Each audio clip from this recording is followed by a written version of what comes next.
Hello everyone, welcome to my channel. இந்த வீடியோல conditional statements Python ப்ரோக்ராமிங்ல எப்படி பண்றதுங்கிறத பார்க்க போறோம். if else ஸ்டேட்மெண்ட் அப்படிங்கிறது என்ன? இது ஒரு கண்டிஷனல் ஸ்டேட்மெண்ட். இந்த ஸ்டேட்மெண்ட் ஆப்ஷன் பேசிஸ்ல ஒர்க் பண்ணக்கூடிய ஒரு ஸ்டேட்மெண்ட். if else இந்த ரெண்டு பார்ட்ல ஏதாவது ஒரு பார்ட் தான் வேலை செய்யும். எந்த கண்டிஷன் சாட்டிஸ்ஃபை ஆகுதோ அந்த கண்டிஷன் வேலை செய்யும், அதுக்கு அடுத்து இருக்க கண்டிஷன் வேலை செய்யாது. if கண்டிஷன்ல அந்த கண்டிஷன் சாட்டிஸ்ஃபை ஆனிச்சுன்னா இஃப்ல ஒர்க் ஆகும், இல்லைன்னா எல்ஸ்ல ஒர்க் ஆகும். இவ்வளவுதான் இதோடைய சிம்பிள் கான்செப்ட். ஸோ ஒரு சாம்பிள் கோடு இங்க நான் கொடுத்துருக்கேன். இந்த சாம்பிள் கோட்ல எக்ஸுங்கிற ஒரு வேரியபிள் நான் டிக்ளேர் பண்ணியிருக்கேன்.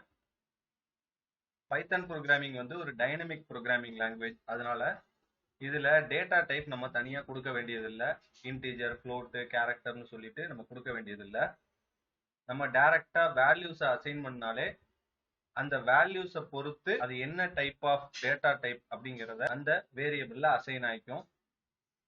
இங்க ஃபர்ஸ்ட் கண்டிஷன் என்ன கொடுத்துருக்கேன் அப்படின்னா, if x is greater than 0 அப்படின்னா x 0வை காட்டிலும் அதிகமா இருந்தா அது பாசிட்டிவ் நம்பர். பாசிட்டிவ் அப்படின்னு சொல்றேன், x is பாசிட்டிவ் அப்படின்னு பிரிண்ட் பண்றேன். அதே அப்படி இல்ல, x லெஸ் தென் 0வா இருந்துச்சுன்னா அது நான் பாசிட்டிவ் நம்பர். ஸோ இதை அப்படியே ரன் பண்ணுவோம். எரர் வருது.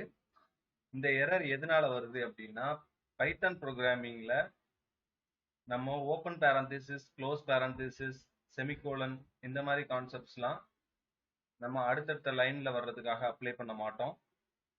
ஸோ அப்போ எந்த கண்டிஷனுக்குள்ள எது வரும்?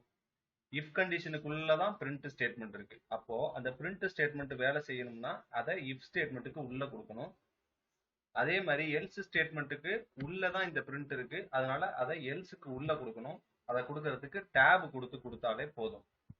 அப்படி கொடுத்தோம்னா இந்த கண்டிஷன் ஒர்க் ஆயிடும். ஸோ இப்போ இதுல பாருங்க, திருப்பி ரன் பண்றேன். இப்போ எக்ஸ் இஸ் பாசிட்டிவ் அப்படின்னு வருது. ஸோ இது மூலமா நம்ம தெரிஞ்சுக்க வேண்டிய விஷயம் என்னன்னா, இப்போ இந்த இடத்துல நான் வேல்யூஸை சேஞ்ச் பண்ணி கொடுக்குறேன். -1 அப்படின்னு கொடுக்குறேன்.